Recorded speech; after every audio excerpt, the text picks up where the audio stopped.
We have the creation, then comes the fall, and then the flood, and then the nations, and then 4,000 years ago, in a place called Ur, which is near the Persian Gulf, which tastes like salt. That reminds us of Sarah, Abraham, Lot, and Sarah. So we go down the Tigris and the Euphrates to a place called Haran, and that's where Terah dies. Now let's remember on that. We have the Sea of Galilee, the Jordan River, the Mediterranean, and then here would be Israel. Abraham had two sons, Ishmael, Isaac. Isaac had two sons, Esau and Jacob. Jacob had a son named Joseph, who ended up in Egypt, and then all the Jews went to Egypt for 400 years. And God sent a leader named Moses. And Moses said, let my people go. And Pharaoh said no. God sent the 10 plagues.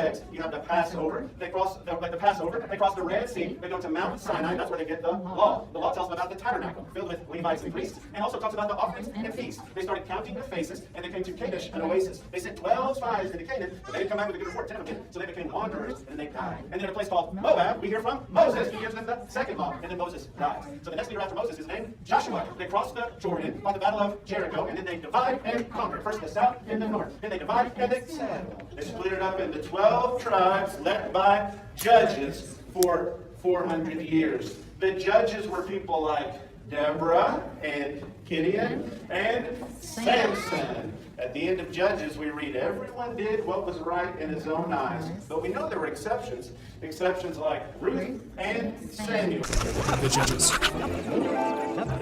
After Joshua's death, each tribe of Israel settled in its own territory.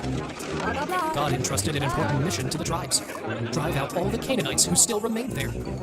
God did not want the Israelites to live with the Canaanites because their culture was morally corrupt. They worshipped false gods, and they made child sacrifices to honor their gods. Some of the gods they worshipped were called Baal and Asherah.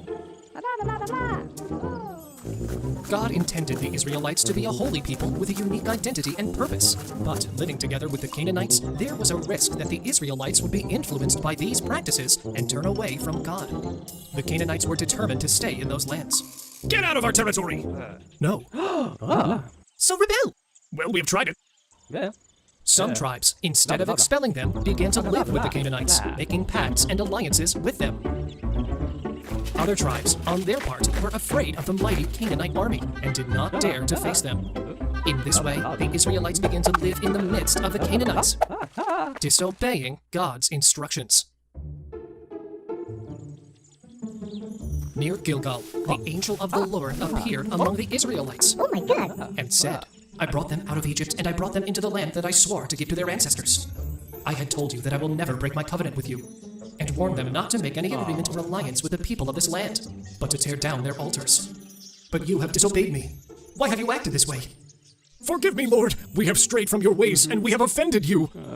Have mercy on us. I want you to know that I will not expel the Canaanites from your presence. They will make your life miserable, and their gods will be a trap. When the angel of the Lord told them this, the whole town began to cry loudly. That's why that place was called Bokim, which means crying place. They offered sacrifices to the Lord there. The nations that God spared to test the Israelites were the Philistines, Canaanites, those of Sidon and Hivites. The Israelites lived among the Amorites, Hittites, Perizzites, Jebusites, and Hivites. God left these nations as a challenge to the Israelites for the purpose of testing their fidelity and obedience by allowing them to remain in the promised land. It's been a long time. The generation that accompanied Joshua died, and another generation arose that did not know God or the works that he had done for Israel. These Israelites did what offends God, worship the images of Baal and Asherah. By living with the Canaanites, they began to see it as normal to worship the false gods of the Canaanites. This angered the Lord to such a degree that he allowed the Israelites to fall under the oppression and domination of the king of Mesopotamia. The Israelites were forced to serve him as slaves for 8 years. Desperate, they finally cried out to God for help. God heard his cry and made a liberator emerge. This was Othniel, the same one who married Caleb's daughter. God's spirit came upon him, and so Othniel became the first judge of Israel and went out to war. The new leaders back then were called judges. Not judges of a court who make legal decisions, but regional leaders and rulers of Israel, chosen and filled with God's Spirit. Hey! You just covered the most epic scene in the video! Oh, sorry. God delivered the king of Mesopotamia into his hands, and the Israelites were in peace for 40 years until Othniel died. Huh? And they did evil again in the eyes of God. The Israelites fell under the oppression and domination of the king of Moab. They had to serve him as slaves for 18 years. Desperate, finally they cried out to God for help and deliverance. God heard his cry and caused another deliverer to emerge. This was Ehud from the tribe of Benjamin, who was left-handed. Through him, the Israelites sent a gift to Eglon, king of Moab. Ehud had made a double-edged sword, which he hid in his right thigh under his clothes. He presented the gift to the king, who was very fat, and told him, "Your Majesty, I have a secret message for you." Shush! Quiet! Ordered the king. And all of their servants retired. So Ehud approached the king, who was alone in the room, and said, "I have a message from God for you." When the king arose from his throne, Ehud stretched out his left hand, drew the dagger that he carried in his thigh. "The message is that you deserve to die!" And he stabbed the king in the belly.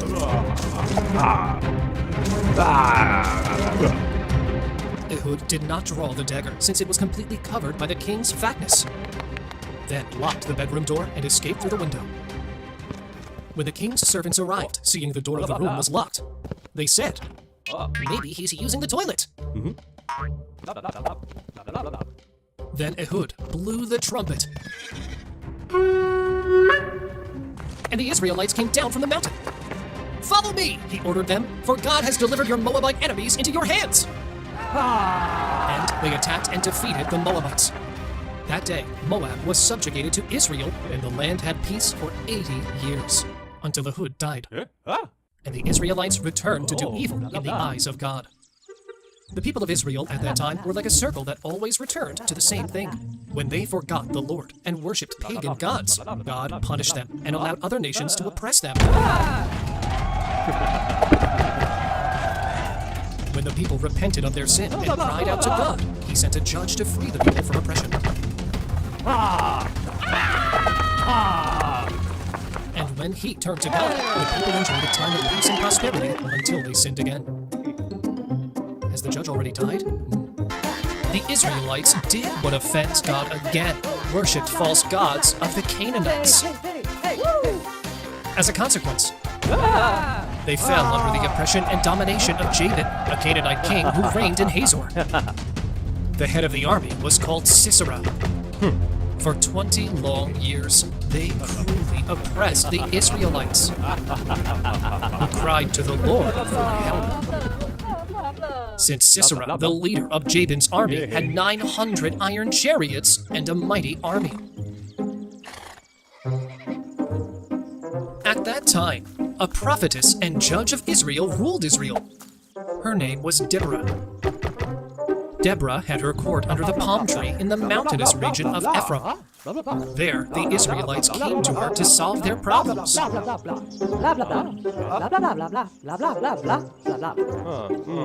Once, reports reached Deborah about the suffering of the Israelites at the hands of the bloodthirsty army of Sisera. At that moment, God used Deborah to do something about it and sent for the commander of the Israelites. It was Barak, and told him, "The Lord God of Israel commands you to go fight for his people." How can you be so sure about it? Barak answered, Do you want me to fight for people who always deny their own God? "The God of Israel is also your God, so gather 10,000 men from the tribe of Naphtali and the tribe of Zebulun. Take them to Mount Tabor. Sisera will be there with his chariots and troops, but God will deliver him into your hands." Barak did not have the courage to follow this order by himself, because he knew that Sisera's army was very powerful, and told Deborah, I will only fight if you come with me. Otherwise, I will not go. "The Lord sends you, not me," Deborah said. "But it's okay. I will go with you. However, because of the way you are going to face the battle, victory will no longer be yours. God will deliver Sisera into the hands of a woman." Okay. In this way, Deborah went to Barak, gathered the 10,000 soldiers of the Naphtali tribe and Zebulun. Sisera, upon learning of the mobilization of the Israelites, summoned his 900 chariots and all of his soldiers to the Kishon Brook. When Sisera and his soldiers looked at the Israelite army, they underestimated their strength and abilities. Are those troops the entire enemy army? Yes, sir. They are few in number and do not appear to be professional soldiers. What an incompetent commander! Your troops have no chance against us. This war will be easy. So, Deborah told Barak with determination, "Go ahead. This is the day the Lord will deliver the army of Sisera into your hands. The Lord marches in front of you." In this way, Barak descended from Mount Tabor with the 10,000 soldiers for battle.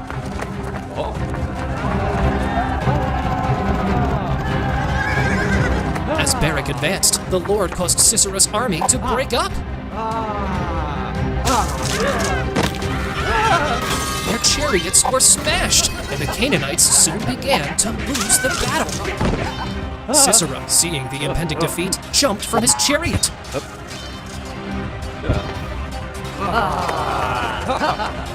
And then fled on foot from the battle. The entire army of Sisera fell by the edge of the sword. No one was left alive. Meanwhile, Sisera had fled on foot to the tent of a woman called Jael, who was the wife of Aquanita. Oh wow! It's the General Sisera! Go on, my lord. Come in here. Do not be afraid.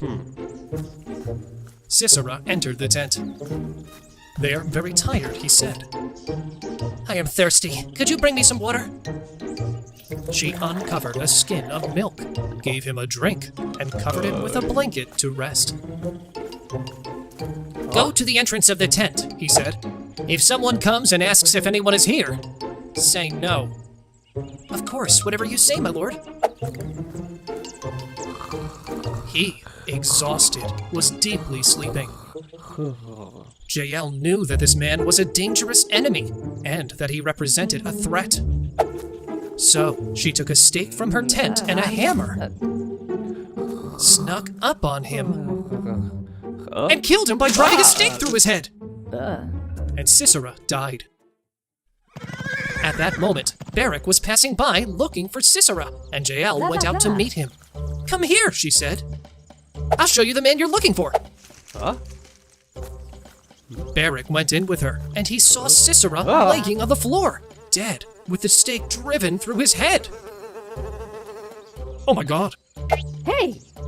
It was then that Barak realized that what Deborah prophesied had come true. That God would deliver Sisera into the hands of a woman, and that victory would be thanks to her. Thanks to Jael. That day, God humiliated Jabin, the Canaanite king, in the presence of the Israelites. Israel grew stronger in the fight against Jabin and his army until they completely destroyed it. Thus, the Israelites were freed from the oppression of the king of Jabin. Deborah and Barak sang a song full of praise and thanks to God for his intervention and for the liberation of Israel. A song to remember God's faithfulness and highlight the courage of leaders who fought for freedom. After 40 peaceful years, the Israelites did what offended God again, which is to worship the false gods of the Canaanites. As a consequence, they fell under the oppression and domain of the Midianites for 7 years. The Israelites were having such a hard time that they had to run towards the mountains seeking refuge. There, they lived hiding in caves and in fortified spaces.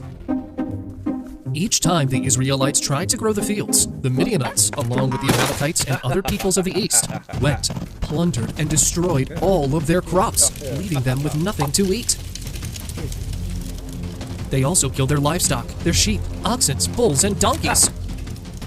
As a result, the Israelites were completely deprived from animals and resources. These Midianites, together with their Amalekite allies and other peoples of the east, were camping near the Israelites with the intention of harming them.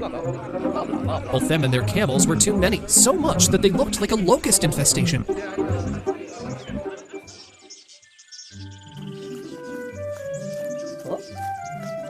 The misery of the Israelites was such because of the Midianites that they cried out to God asking for help. God heard his people, and seeing their suffering, sent them a prophet who told them, I bring a message from God to you. The Lord says, I took you out from Egypt, land of slavery, and freed you of its power. I also freed you from the power of all your oppressors to give your land back to you.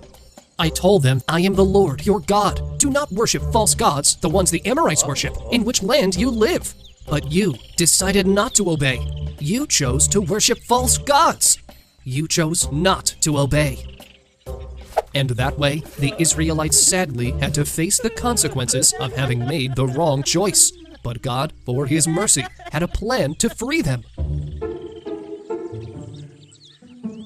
In a place called Ophrah, the angel of the Lord showed up and sat under a tree, which belonged to Joash of the tribe of Manasseh. Joash's son, his name was Gideon.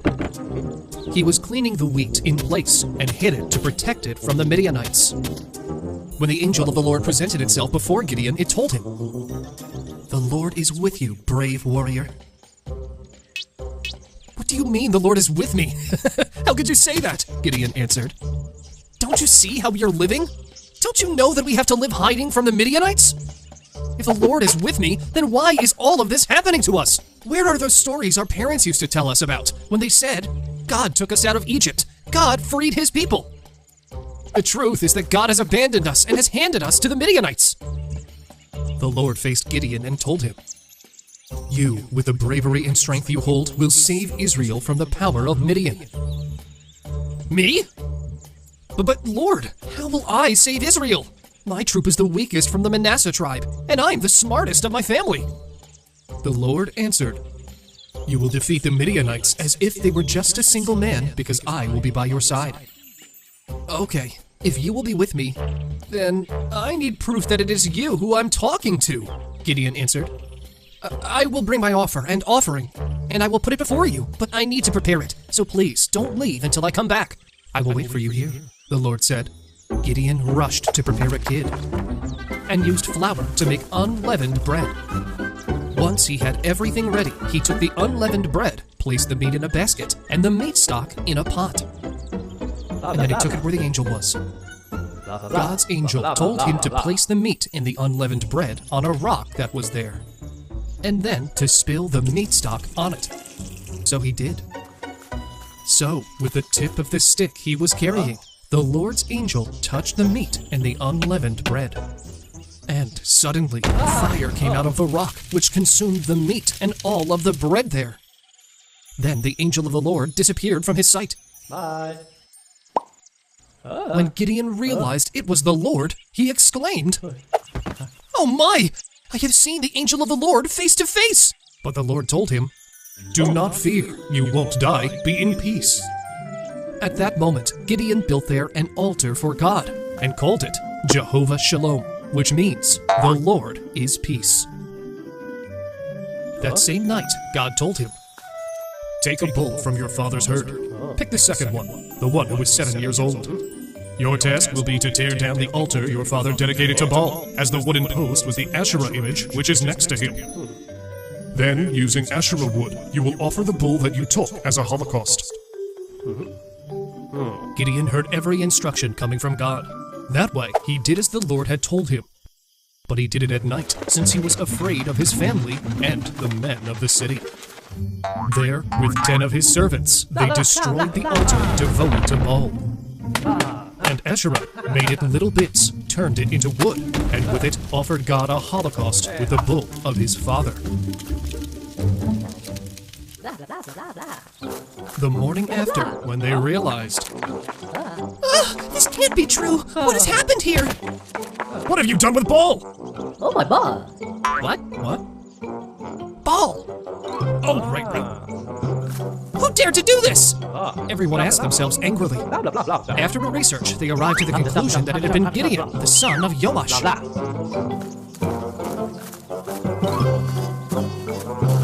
Angry, the men of the city demanded Joash. "Where's your son, Gideon? He has to die! Look what he has done!" He destroyed the altar of Baal and the image of Asherah. Joash, in a very smart way, answered them. "Won't you defend Baal?" Well, no. Isn't Baal God to defend himself on his own? Yes. Then anyone who defends Baal must die before dawn. What? Oh no, no. If Baal is really a god, he should defend himself from the one who has destroyed his altar. Isn't that true? Well, yes. Well then, let Baal be the one who defends himself. Well, yes. Then, since that moment, Gideon was called Jerubbaal, which means, let Baal defend against him, because he has destroyed his altar.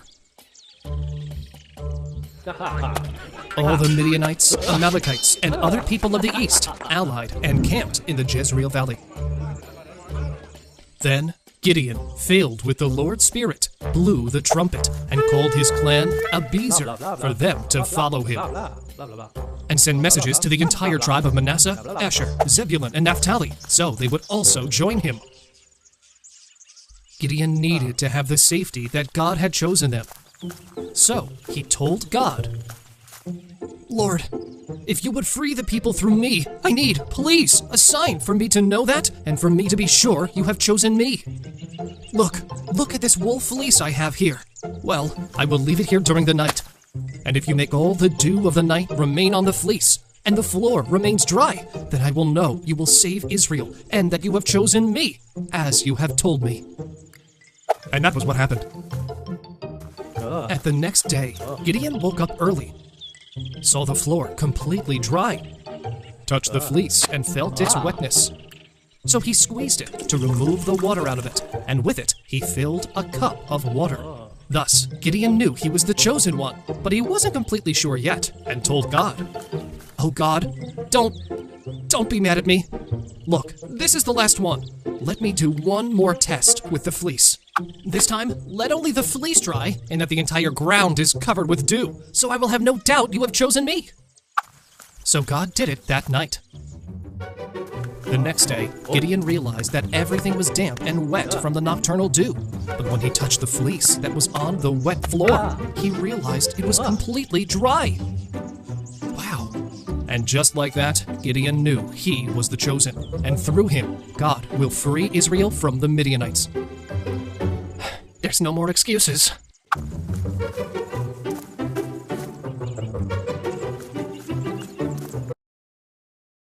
We have the creation, then comes the fall, and then the flood, and then the nation, and then 4,000 years ago, in a place called which is near the Persian Gulf, which was like Salt, that reminds us of Sarah, Abraham, Lot, and Sarah. So we go down the Tigris, and the Euphrates, to a place called Haran, and that's where Terah dies. Now let's remember our map. We have the Sea of Galilee, the Jordan River, the Red Sea, the Mediterranean, and then here would be Israel. Abraham had two sons, Ishmael, Isaac. Isaac had two sons, Esau and Jacob. Jacob had a son named Joseph, who ended up in Egypt, and then all the Jews went to Egypt for 400 years. And God sent a leader named Moses. And Moses said, let my people go. And Pharaoh said, no. God sent the 10 plagues. You have the Passover. They cross the Red Sea. They go to Mount Sinai. That's where they get the law. The law tells them about the tabernacle, filled with Levites and priests, and also talks about the offerings and feasts. They started counting the faces, and they came to Kadesh, an oasis. They sent 12 spies into Canaan, but they didn't come back with a good report. 10 of them did. So they became wanderers, and they died. And then a place called Moab, we hear from Moses, who gives them the second law, and then Moses dies. So the next leader after Moses is named Joshua. They cross the Jordan, fight the battle of Jericho, and then they divide and conquer. First the south, then the north. Then they divide and they settle. They split it up into 12 tribes led by